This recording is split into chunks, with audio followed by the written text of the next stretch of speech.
Mesdames, Messieurs, bonjour. Vous qui êtes ici présentes et présents, donc dans cet amphithéâtre numéro 2, vous êtes nombreux, la foule va arriver. Vous êtes également nombreux à nous regarder et à pouvoir participer évidemment à ce débat à distance, dont vous connaissez le thème, bâtir des ponts entre ville et campagne. Alors c'est une session, une controverse, on va dire, qui en fait est participative, puisque nous allons débattre entre nous, avec les intervenants ici présents que je vais vous présenter dans quelques instants. Et vous aurez, vous aussi, la parole. On va se consacrer une dizaine de minutes à la fin de cette session pour eh bien, vous donner la parole. Et j'insisterai bien sur le fait qu'il faut poser des questions et non pas raconter une histoire. Voilà, donc ça c'est très important, mais vous avez au moins deux intervenants de prestige ici, que vous n'aurez peut-être pas l'occasion de rencontrer une nouvelle fois dans votre vie, donc ce sera l'occasion de discuter avec eux, en tout cas de poser des questions. Donc bâtir des ponts entre ville et campagne. Alors c'est vrai que si les campagnes se sont historiquement vidées au profit des villes, les enjeux actuels de la transition, alors on va dire sociaux, écologiques, numériques, etc., ces enjeux eh bien, changent radicalement la donne, évidemment, changent la donne et appellent à repenser l'ensemble des relations entre les villes, justement, et les campagnes. Alors c'est un vaste sujet, mais on va voir que tout cela repose en fait sur des exemples très précis. Je vous présente nos deux intervenants, Emmanuelle Malcaz-Doublé, qui est directrice générale du PMU, depuis juillet 2022, et vous aviez rejoint, Madame Malcaz, l'entreprise 4 ans plus tôt, précisément. Donc vous aviez, avant d'en devenir la jeune et dynamique directrice générale, vous avez notamment été la DAF, comme on dit, donc la directrice administrative et financière du groupe. Et puis Mathias Landgren, qui est également avec nous, Mathias Landgren, qui est conseiller principal auprès du secrétaire général du Forum international des transports de l'OCDE, avec une carrière politique qui est très importante à signaler, et on aura l'occasion d'y revenir parce que justement la politique publique, les politiques publiques ont une grande importance dans le sujet qui est le nôtre aujourd'hui. Vous avez été vice-ministre du logement et des transports dans le gouvernement suédois et conseiller du Premier ministre suédois pour les affaires russes, précisément de 2014 à 2016. Alors Emmanuel, on va commencer avec vous si vous le voulez bien. On le sait, on le voit quotidiennement, PMU est un acteur de terrain dans tous les territoires. Le maillage est très important pour votre entreprise. Vous êtes, je dirais, une observatrice privilégiée du sujet qui nous concerne. Entre ville et campagne, vous êtes présent un peu partout. Alors la question est simple pour commencer. Je vais vous donner chacun 4 petites minutes d'introduction, de propos liminaires, et après on va débattre. Donc Emmanuelle Malcaz, est-ce que vous constatez cette fracture aujourd'hui entre ville et campagne, entre les deux mondes, et je dirais finalement comment la réduire, cette fracture ? Oui, alors pour commencer, il est évident qu'on constate, nous, sur le terrain, la fracture ville et campagne, mais je pense comme chacun d'entre vous, et je pense que cette fracture, malheureusement, ne fait qu'augmenter. Après, la question, c'est quel levier utiliser pour réduire cette fracture, ou ce que Jérôme Fourquet décrit très bien dans son livre, l'archipélisation de la société. Alors moi, en tant que dirigeante, je suis convaincue que l'entreprise doit jouer un rôle extrêmement important sur ce sujet-là, et je dirais à la fois d'un point de vue économique, mais aussi social et démocratique. Pourquoi social et démocratique ? C'est que quand on pose la question aux Français, quel est l'adjectif qui caractérise le mieux la France ? L'adjectif qui sort en un, c'est diviser. Donc c'est quand même assez frappant et assez inquiétant, et ça montre à quel point il y a une nécessité de bâtir et de renforcer le lien social, et notamment dans les campagnes. On a fait récemment une étude avec Ipsos qui montre que 75% des Français disent que les bars, les restaurants, les bistrots sont essentiels pour préserver le lien social, l'économie, mais aussi la démocratie. C'est un sujet d'actualité, mais il y a aussi un sujet en campagne où on est on a moins d'occasions d'échanger avec des gens d'opinions différentes, etc. Donc il y a plus de préjugés, plus de préconçus, parce qu'en fait, c'est en échangeant, c'est via la mixité, le partage qu'on je dirais, protège la démocratie. Donc ça, c'est un combat qu'on porte, nous, forcément, au PMU, parce que, vous l'avez dit, on a 14 000 points de vente, les liens sociaux, les fameux bars PMU, vous connaissez forcément pour les Français. Juste pour vous donner un ordre de grandeur, il y a autant de bars PMU en France que de McDo aux États-Unis. Il y a des bars PMU partout, c'est essentiel. Et moi, je pense que c'est ma responsabilité de maintenir ces bars PMU. Alors, il y en a qui ferment, c'est clair, mais on continue d'en ouvrir, on en ouvre 1000 par an. Aujourd'hui, on en a 14 000. Et c'est un record, puisqu'avant, on n'en avait jamais eu autant. Et on voit qu'il y a aussi ce besoin, notamment en zone rurale, de se retrouver. Aujourd'hui, sans l'activité jeu, il y a beaucoup de bars qui fermeraient. Et il y aurait tout simplement plus de lieux de convivialité en France. Donc, il y a vraiment un rôle important dans l'entreprise. Alors nous, on joue aussi un rôle important, puisque je ne sais pas si vous connaissez tous bien l'entreprise PMU, parce que souvent, on connaît les bars, mais moins l'entreprise. Donc, on fait à peu près 800 millions de résultats. Et ces 800 millions d'euros, on les redistribue entièrement à la filière du cheval. C'est-à-dire que si vous avez plus de PMU, vous n'avez plus de chevaux de course en France. Donc, c'est 60 000 emplois agricoles. Il y a toute une filière agricole qui dépend de l'activité du PMU. C'est 60 000 emplois directs et indirects. C'est des éleveurs, des entraîneurs, des agriculteurs, des vétérinaires. Donc, on a aussi un rôle très fort de maintien de l'emploi en zone rurale. Alors après, vous pouvez me dire que c'est facile parce que les bars PMU, c'est naturel, c'est votre commerce, la filière aussi. Mais là aussi, je pense qu'il y a une responsabilité en tant que patron d'entreprise. Et nous, on va plus loin. Alors chacun doit le faire, chaque entreprise. Moi, j'ai une vision assez libérale. Chacun doit le faire à son niveau, avec ses moyens, etc. Mais nous, par exemple, on a lancé un programme janvier dernier qui s'appelle Retrouvons-nous, où chaque mois, on aide financièrement un lieu de convivialité. Donc pas des bars PMU, je vous rassure. Le critère de sélection, c'est des lieux où il n'y a pas d'endroit pour échanger. Donc pour vous donner des exemples, on a financé, aidé financièrement une café-librairie en Corrèze, une épicerie solidaire dans le Nord, une ferme dans le centre de la France qui fait des activités pour les enfants qui n'ont pas d'occasion de se rencontrer en dehors de l'école. Enfin voilà, plein d'éléments et de projets entrepreneuriaux où le critère, c'est vraiment est-ce qu'on favorise ou pas le lien social, et on réduit les fractures en tout simplement maintenant des lieux d'échange. Donc ça a un avantage certes économique, ça crée tous ces lieux d'échange, un dynamisme économique, mais pour moi, la clé, c'est vraiment ce maintien du lien social qui a une nécessité dans notre pays. Merci beaucoup pour ce propos introductif. Merci d'avoir respecté le cahier des charges. On va approfondir évidemment ce propos dans les détails. Mathias Landgren, alors vous avez travaillé, vous continuez de le faire bien sûr, sur ces sujets, mais au niveau international au titre de l'OCDE. Et puis, je le disais, avec votre expérience suédoise politique en particulier. Alors, question, pareil, 4 petites minutes de propos introductifs. L'égalité des chances territoriales, est-ce qu'elle existe réellement aujourd'hui ? Well, thank you.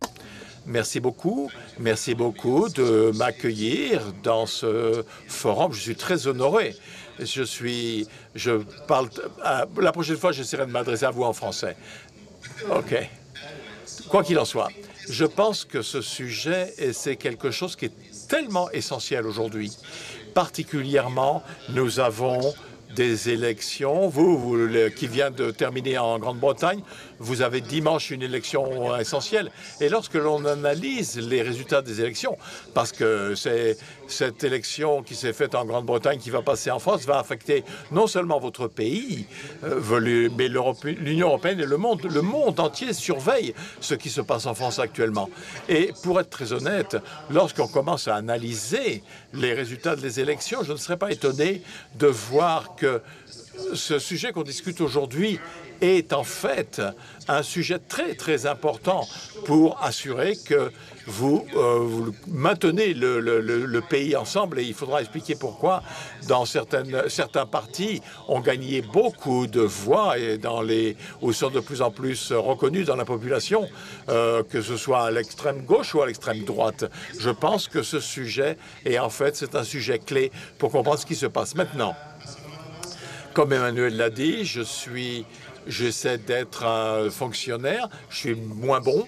Une fois que vous avez été politicien, vous êtes toujours un politicien. Donc, je vais parler un petit peu du point de vue politique, si vous voulez bien, pour véritablement assurer que la campagne est, bien sûr, est ouverte et connectée et que le pays est uni. Il faut une stratégie nationale. Il faut une stratégie nationale donc, qui concerne tous les habitants du pays, dans la ville, à la campagne. Et donc, comment est-ce qu'on fait ça? D'abord, il faut le faire avec l'implication et la coopération. Ceci est très important également. Il faut que ce soit descendant. Et quand je dis descendant, il faut que ce soit une priorité du président ou du Premier ministre qui va se focaliser sur ce sujet du lien social. Donc, qu'est-ce que le fait? Qu'est-ce qu'on fait? On va toujours parler, oh, il faudrait impliquer les zones rurales plus fortement. Mais ça ne se fait pas. Ce que je peux dire, basé sur mon expérience, que c'est tout simplement parce que nous travaillons souvent en silo dans les gouvernements. Vous savez, on travaille en silo. Les affaires agricoles ou les affaires rurales fonctionnent à distance de l'éducation, du ministère du Travail, etc. En fait, il faut se réunir. Et le seul moment de le faire, c'est si vous avez le président ou le Premier ministre qui dit maintenant il va falloir gérer ceci, c'est un projet, c'est une tâche, et il faut unir le pays. Et je dirais qu'il y a 4 sujets qu'il faut traiter dans ce type de stratégie politique pour maintenir l'unité d'une nation ou le tissu du pays. Donc vous avez les mots-clés, à savoir pour toutes les personnes qui sont dans les relations publiques, pour ça, ceci est important. Mais les 4 points il faut d'abord des opportunités égales de logement, de l'emploi, du bien-être, de la santé, donc, et être certain que vous avez des compétences, le développement des compétences, et bien sûr l'éducation, et bien sûr la formation professionnelle et la formation universitaire. Et il faut bien sûr promouvoir l'entrepreneuriat et enfin l'accessibilité. Les transports, c'est le point clé. Donc, c'est simplement ma remarque d'introduction. Entrer dans le débat ou au moins l'approfondissement de tout cela. Est-ce que la France est encore attachée à sa ruralité aujourd'hui? Qu'est-ce que vous constatez concrètement? Est-ce que les urbains comprennent encore ce qu'est la ruralité? Alors, oui, je crois qu'il y a une sorte finalement d'exception française qui est l'exception rurale. Il faut le dire, il y a quand même 20 millions de Français qui vivent en zone rurale. Et on a une spécificité, par exemple, qui est le nombre de communes, de petites communes qu'on a. Pour vous donner une idée, on en a 35 000 en France, quand il y en a 12 000 en Allemagne. Et 35 000, c'est 40% des communes de l'ensemble de l'Union européenne. Donc on a quand même cette spécificité française qui a un très fort maillage territorial. Il y a aussi un attachement certain au territoire. On le voit avec le Tour de France. C'est un événement où on met en avant les gastronomies, le terroir, le patrimoine français. Donc ça aussi, c'est quelque chose, je pense, qui nous caractérise vraiment. Et au-delà de ça, les Français, je pense, ont un attachement aux agriculteurs. 92% des Français ont une opinion favorable de l'agriculture et des agriculteurs. Et aussi, chiffre intéressant, au moment de la mobilisation des agriculteurs il y a quelques mois, 90% quasiment des Français étaient favorables à cette mobilisation. C'est un chiffre record par rapport à tout autre type de mobilisation. Donc je pense qu'il y a vraiment un attachement au terroir. On le voit aussi avec tout ce qui est circuit court, etc. Et ça, c'est positif. Mais je pense que ça ne suffit pas parce que, par exemple, les circuits courts, c'est très bien, il y a des producteurs locaux, mais encore faut-il les distribuer. Oui. Il faut qu'il y ait des commerçants, il faut qu'il y ait des distributeurs en local. Mathias, vous parliez des transports, l'interconnectivité, c'est important dans le développement que vous évoquez. Quels sont les principaux défis auxquels sont confrontés justement les municipalités, les communautés isolées en termes de connectivité des transports? Où est-ce que ça pêche? Où est le gros problème précisément?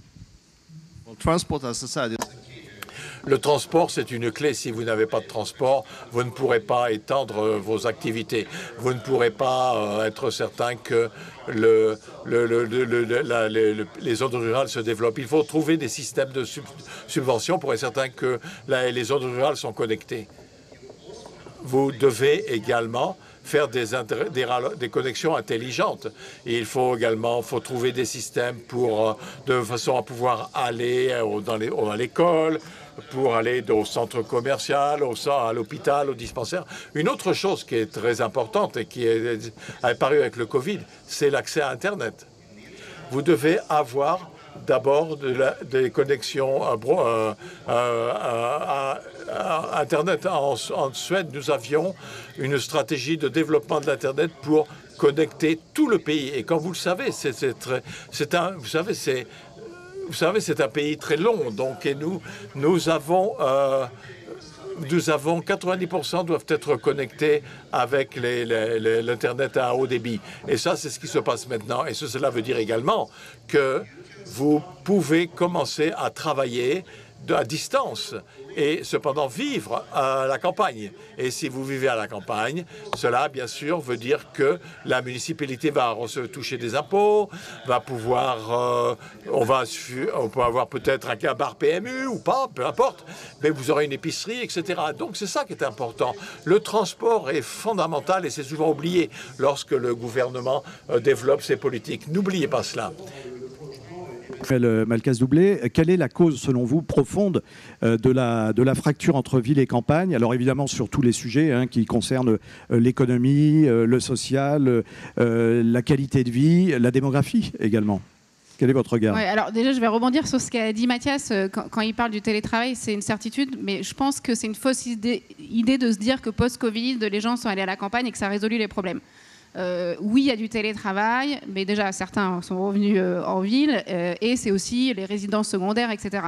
En réalité, il faut de la réelle économie, il faut des entreprises sur place. Je pense qu'il y a un décrochage qui est fort et qui n'a pas été résolu et qui n'a pas diminué post-Covid. Je vous donne quelques exemples et pour moi c'est le nerf de la guerre. En termes d'éducation, chiffre frappant, 1% de chance pour les jeunes qui vivent en zone rurale d'accéder aux 35 plus grandes écoles françaises. 1%. Sur le soin, en moyenne, ceux qui vivent en campagne ont 20% de soins en moins que des urbains. Donc sur tout ce qui est éducation, santé, et ces chiffres n'ont pas bougé post-Covid. Donc oui, il y a eu du télétravail, mais quand même, le nerf de la guerre, l'éducation, la santé n'ont pas bougé. Et l'emploi non plus pas vraiment. Il y a du télétravail, mais il n'y a pas beaucoup de développement de sites ou d'entreprises qui vendent en province et en campagne. Donc nous, on est un peu une spécificité, encore une fois, parce qu'on est des courses hippiques. Donc c'est vrai que, par exemple, les entraîneurs en Mayenne, qui est une zone très rurale, ou en Normandie, font courir les chevaux, Japon, Hong Kong, Australie.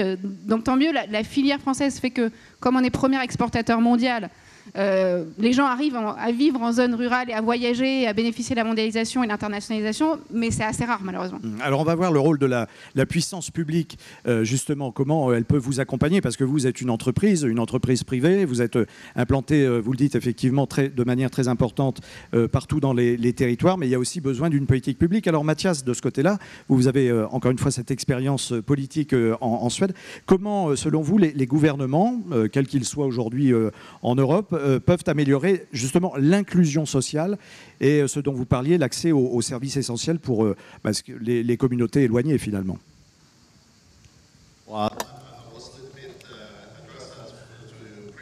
J'en ai parlé un petit peu précédemment, mais je pense que les gouvernements doivent d'abord jouer un rôle fondamental pour stimuler ce type pour développer cette expertise et l'entrepreneuriat, être certain qu'il y a l'accès à l'éducation. En Suède, nous commençons, et je vais prendre la Suède comme exemple parce que c'est l'exemple que je connais le mieux. Nous avons développé une grande stratégie pour l'éducation, à savoir qu'il faut avoir des collèges et des universités dans les zones moins peuplées. Ça coûte beaucoup d'argent, ça coûte énormément d'argent, mais comme Emmanuel l'a dit, si vous avez peu de population qui va à l'éducation supérieure, c'est un problème. Et c'est ce que nous avons fait. Nous avons décidé de situer beaucoup de collèges ou d'universités, de lycées ou d'universités dans les zones rurales. Et donc les gens, normalement, qui n'ont pas suivi une haute éducation dans leur famille, il n'y a pas une historique de haute famille, ils ne veulent pas aller dans les villes. Mais s'il y a un lycée, un grand lycée ou une faculté proche d'eux, alors ils vont être incités à s'y rendre et c'est important. Un autre facteur comme je l'ai dit dans mon introduction, ceci est fondamental. Les gouvernements doivent rompre les silos et d'abord, pour véritablement, comme je l'ai dit dans mon introduction, ils doivent véritablement consulter avec le monde des affaires, avec les universités, avec les ONG et avec les municipalités locales pour pouvoir garder pour que tout le monde fonctionne dans cette mission. Comme je vous l'ai dit, c'est le meilleur vaccin pour être certain que la nation reste unie et ne sera pas divisée, ne sera pas polarisée. Des réactions à ces différents propos. Je vais vous donner la parole très très rapidement. J'aurais une dernière question pour chacune et chacun. Emmanuel, si vous deviez choisir aujourd'hui vraiment un levier pour réduire la fracture entre ville et campagne, qu'est-ce que vous mettriez en avant? rapidement. S'il doit y avoir un levier, pour moi, c'est refaire venir les entreprises dans les territoires. Après, il ne faut pas être naïf. Ça veut dire qu'il faut des politiques publiques fortes et volontaristes. Mais pour moi, c'est la priorité. C'est en refaisant... Alors, quand je dis les entreprises, ce n'est pas forcément les sièges, mais il peut y avoir des business units, il peut y avoir des filiales, des sites. En tout cas, on a besoin de créer de l'emploi, qui ait des opportunités de carrière internationales, de développement. Et c'est ça qui créera la dynamique, à la fois en termes économiques, mais aussi sociale et démocratique. Je voudrais juste finir par une dernière anecdote qui est mon cas personnel. Moi, je viens de Toulouse. Alors, Toulouse, c'est pas la campagne, mais c'est pas non plus Paris, Marseille ou Lyon. Et j'ai pu voir quand j'étais jeune à quel point d'avoir des entreprises comme Airbus, comme les laboratoires Fabre, participer à un dynamisme local. Et quand je dis dynamisme local, c'est oui parce que des sous-traitants, des PME sont venus s'installer autour de ces entreprises, mais aussi parce que ça crée un dynamisme dans les transports, dans les infrastructures, dans l'éducation, la culture.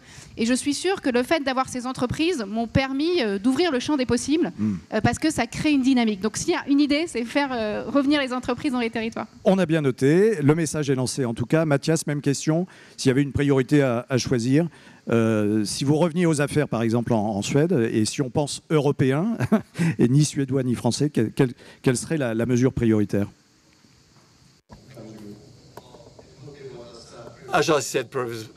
Comme j'ai dit précédemment, une stratégie nationale descendante. J'informerai mon Premier ministre de faire cela exactement. C'est le point clé. Et il faut que ça vienne du bureau du Premier ministre parce que sinon, vous allez avoir des problèmes avec votre ministre des Finances qui va dire non, c'est l'éducation, mais il faut plus d'argent, etc., etc. Ça doit être descendant. Et comme je l'ai dit, attention, vous avez toujours vraiment d'impliquer et de développer cette politique nationale ensemble avec les parties prenantes. Je ne peux pas assez insister sur ce point. Et c'est peut-être, il y a des cas différents en France, je ne sais pas, mais nous avons impliqué les syndicats, notamment, en raison du fait, parce que c'est également les employés qui doivent connaître, qui doivent être embarqués dans ce voyage ensemble et vous le faire ensemble. On va passer, alors voilà, il suffit de vous manifester, je ne vous promets pas de prendre toutes les questions, mais j'ai repéré les premières. Alors monsieur, madame et monsieur, on va vous apporter un micro, s'il vous plaît, est-ce que, voilà.